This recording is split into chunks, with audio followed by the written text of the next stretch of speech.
Hello കൂട്ടുകാരെ, എല്ലാവർക്കും നമസ്കാരം. Good morning. അപ്പോൾ ഇന്ന് ഞാനേ ഒരു കാര്യം കാണിച്ചു തരാം കേട്ടോ. അപ്പോൾ കുറേ നാളായിട്ട് ഈ സോഷ്യൽ മീഡിയയിൽ ഈ സ്വീറ്റ് പൊട്ടാറ്റോ ഹോം ഡെക്കറേറ്റ് ചെയ്യുന്നതിനെക്കുറിച്ച് പറയുന്നുണ്ടായിരുന്നല്ലോ. അപ്പം ഞാനും ഒന്ന് ട്രൈ ചെയ്യാമെന്ന് വിചാരിച്ചു. ട്രൈ ചെയ്തു. അതിൻ്റെ റിസൾട്ട് ഒന്ന് കാണിച്ചു തരാം. കുറച്ച് ഗ്രോ ആയിട്ടുണ്ട്, ഞാൻ ഒന്ന് കാണിച്ചു തരാം കേട്ടോ.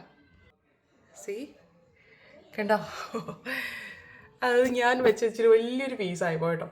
വലിയൊരു പൊട്ടാറ്റോ വെച്ചത്, അതുകൊണ്ട് തന്നെ അത് ഇങ്ങനെയൊക്കെയാണ് വളർന്നത്. പക്ഷെ എന്നാലും വളർന്നു, നിറച്ച് റൂട്ട്സ് ആയിട്ടുണ്ട് കണ്ടോ.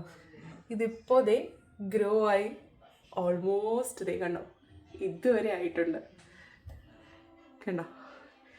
ഞാനത് ലീവ്സ് കുറേ വന്നപ്പോൾ ഈ വള്ളിച്ചെടിയൊക്കെ വള്ളിക്ക് അത് താങ്ങാൻ പറ്റാതെ കേട്ടോ, ശരി മറിഞ്ഞ് വീണു തുടങ്ങിയപ്പോൾ ഞാൻ കണ്ട സെല്ലോ ടേപ്പ് വെച്ചാൽ ഞാൻ ശരി സ്റ്റിക്കാക്കി വെച്ചിരിക്കുന്നത്, അല്ലെങ്കിൽ താങ്ങത്തില്ല. പിന്നെ ഇതിൻ്റെ ലീഫൊക്കെ നമുക്ക് തോരൻ വെച്ച് കഴിക്കാമെന്ന് പറഞ്ഞിട്ടുണ്ട്, പക്ഷെ ഞാൻ അത് ട്രൈ ചെയ്തില്ല. ഇനി അതുകൂടെ ട്രൈ ചെയ്ത് നോക്കണം.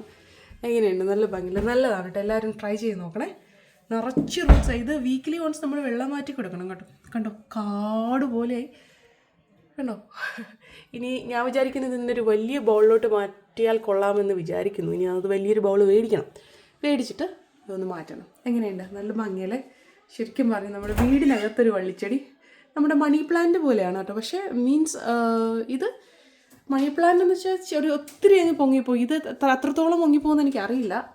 പക്ഷേ ഇത്ര ആയപ്പോൾ തന്നെ നിങ്ങളിതൊന്ന് കാണിക്കണമെന്ന് വിചാരിച്ചു, അതാണ് കേട്ടോ. ഓക്കെ, അത്രേ ഉള്ളൂ. സീനാത്ത വീഡിയോ. ബൈ.